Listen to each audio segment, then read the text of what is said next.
Warwick, and welcome to a brand new season of School Talk. I'm your host, Nick DeLeo, and as always, we're coming to you from inside the television studio right here at Warwick Valley High School. From designing cutting-edge technology to building important infrastructure, engineers do a lot to keep the world we know running smoothly. And joining me on set today to help us understand is a relatively new face to our Warwick campus, our new technology teacher, Patrick Reiser. Patrick, welcome to School Talk. Thank you. It's our first time. My goodness, it is. This is quite the place here. It's great. Mr. Scone has a nice little place Absolutely. here. So let's get going. So being your first year at Warwick, tell us a little bit about your background and how you actually came to Warwick, because you were somewhere else. Yes, I was. I'm a Sullivan County kid. I grew up. Okay. Yeah, grew up in Eldred. Went to a really small school there, and went to school in Oswego. Okay. Graduated 2015, and took a job in Monticello. So I tried to stay home a little bit, Sure. and then my previous district, I was in Pine Bush for the last 7.5, 8 years. Okay. Depends so how on long the have math, you been but I've been in teaching? This is year 9. Math isn't my force, my strength. That's So Mr. Mark. that's right. Excellent. So let's talk about our technology program. You also have, I think this is the first guest that's actually brought some props. We're going to get to that in a minute. So what kind of courses are being taught here at Warwick, and what can they expect when they enroll in the program? Yeah. So I try to get everybody in through Intro to Engineering first. Right? Okay. It doesn't matter if you're a senior or a freshman. I try to get everybody through Intro, which is hand drawing, technical drafting, that whole thing. We learn how to measure really well. And then I try to get everybody through AutoCAD, which is machine applications through No, keep going. through digital drawing. Digital. Now, we just had some B-roll. Yes. What did we see in that package they put together? So the first machine was our CNC machine. That's 3-axis machines. So And what's that do? XYZ. So basically, we take a raw piece of material, right, aluminum, and we basically have a drill bit come down and follow tool paths and cut out a 3-dimensional object. Awesome. But the second machine was our laser cutter, that big red machine, and that's all. We saw the clip. That's correct. Yeah, Okay. that's all 2-dimensional. That's like what this topographic map was. Okay. So a lot of kids just I don't know if we can get that. it's basically drawing 2-dimensional objects and creating them in 3D. So kids kind of have to grab that spatial recognition to try to how is this 2-dimensional object going to interact 3-dimensionally. That's awesome. Yeah. Now, while we're on that subject, what is this gray and black? So this gray and black object is it's a tool vise, but this is our tool probe. So it basically has it communicates through the machine to tell the machine where the actual object is. Gotcha.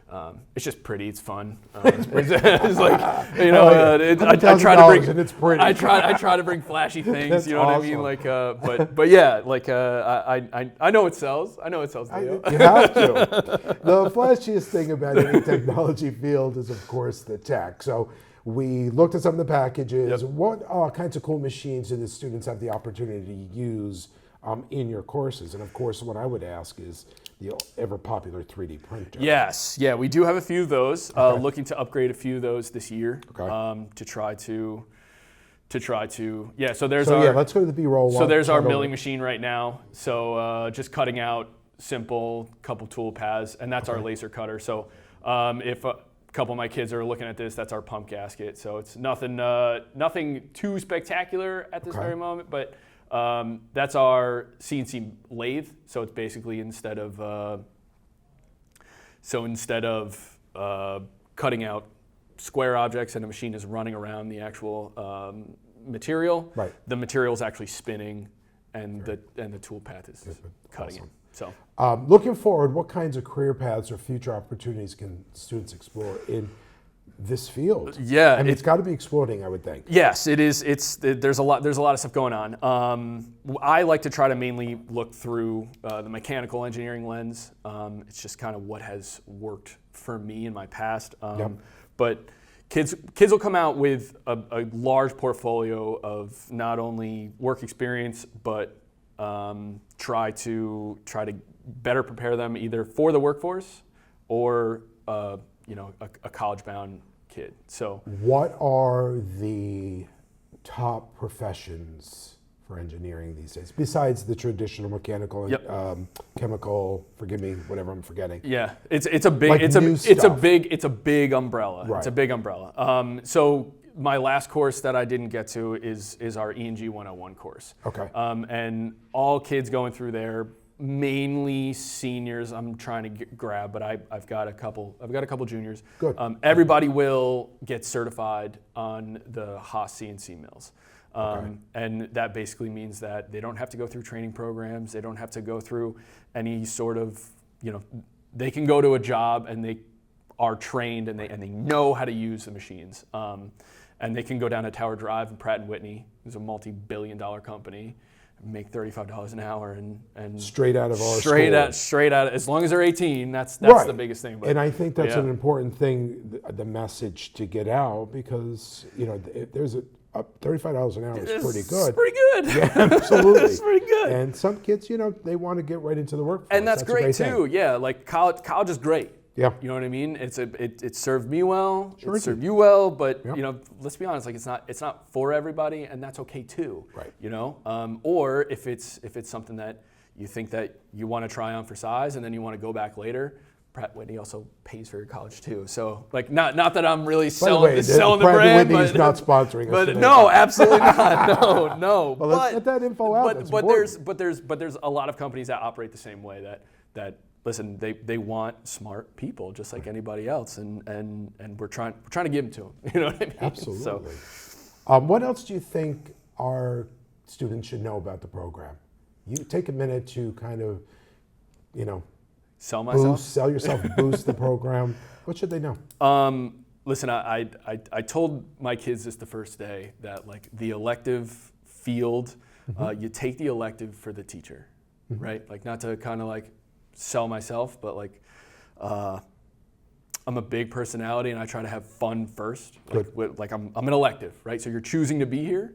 So I try to get it to be fun first and then try to apply it. So if you see something on the internet, like let's be honest, like social media can be used for good as well. I agree with that. So if you find something, like I found this project on social media, I thought it was super fun and interesting. That is actually It's just cardboard, right? Yeah, it's just straight cardboard, and this is actually Cadillac Mountain in Is it really? in Acadia National Park. Awesome. Yep. So I found this project on social media and just tried to bring something fun and new. So if kids see something fun and they want to do it, like Do it. let's do it. Yeah, why not? You know what I mean? So, speaking of fun, tell us about some hobbies outside of the school. What do you like to do?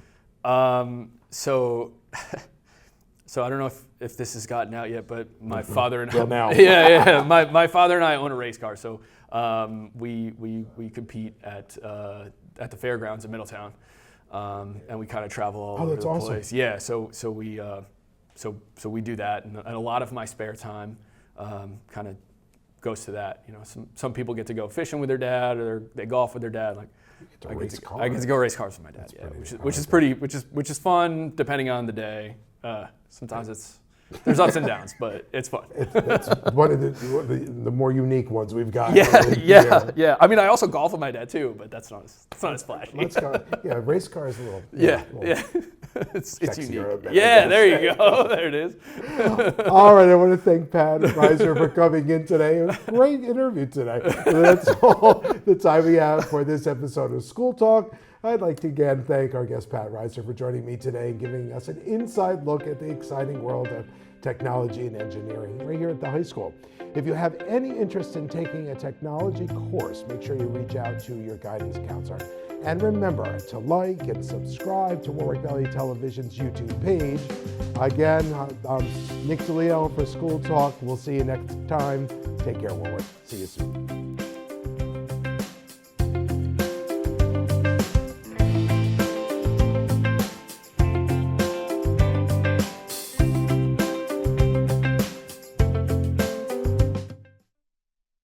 Mike Rowe on the skills gap and how a national nonprofit student organization called Skills USA is trying to fill it. So the thing about Skills USA that's so cool, and the reason that my foundation has supported it for years, is that it's deliberately focused on celebrating a skill.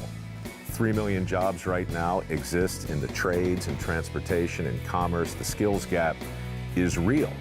Training kids and getting them excited to do the jobs that exist ought to be job one. Skills USA does that in a big way. It's about excellence and competition and being good at what you do, and eventually through all of that, learning who you are. Skills USA is working.